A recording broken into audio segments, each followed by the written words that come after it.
Yadda mace za ta rikita mijinta cikin sauƙi a lokacin saduwa. Barka da zuwa Hausa Online. Kamar yadda kuka sani, wannan tasha ce wacce ke koyar da sirrin jima'i. Don haka ga duk mai son sababbi fitattu haɗaɗɗun darussa akan sirrin jima'i, sai ku danna subscribe. Sannan ku danna alamar ƙararrawar sanarwa ta yadda za mu sanar da ku da zaran mun ɗora sabon bidiyo. Rikita mijinki cikin sauƙi. Ki maƙala mai gida sosai yayin da ya rungumo ki tare da goga masa dukiyar ƙirjinki a ƙirjinsa zuwa saman fuskarsa, sannan ki tura masa ɗaya a bakinsa, ki rufe masa bakin da shi yadda zai kama ya dinga tsotsa kamar ƙaramin yaro. Sai kuma abu na biyu, hura masa kunne tare da zura masa harshenki a kunnensa. Kina yi masa wasa da shi, take mai gida zai hau gantsare-gantsare.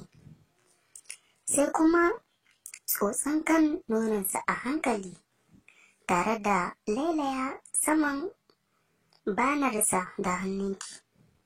Kina wasa da ita kamar kina yi masa tafiyar tsutsa. Take zai fara kuka ko gurnani. Lasar wuyansa zuwa haɓarsa, da haka har ki dire bakinsa. Ki rufe bakinki da nasa, ki ta wasa da harshenki cikin bakinsa ɗayan hannunki kuma kin tallafo bayansa, kina yi masa susa a ƙiyarsa zuwa ƙasan wuyansa. Sai kuma ɗora mai gida akan ƙirjinki, ki bashi nono yana tsotsa ta baya kuma ki dinga yi masa tafiyar tsotsa a kwarmin bayansa. Daga nan ki dire har matsin ɗuwawunsa. Ba shakka mai gida in mai saurin kuka ne, take zai fara yi miki kukan daɗi. Sallama masa kanki tare da cire komai na ƙirjinki. Ki bararraje sosai yayin da ya fara kusantarki, haɗi da yi masa 'yan koke-koke da sumbatun daɗi, ko da kuwa ba daɗin kike ji ba.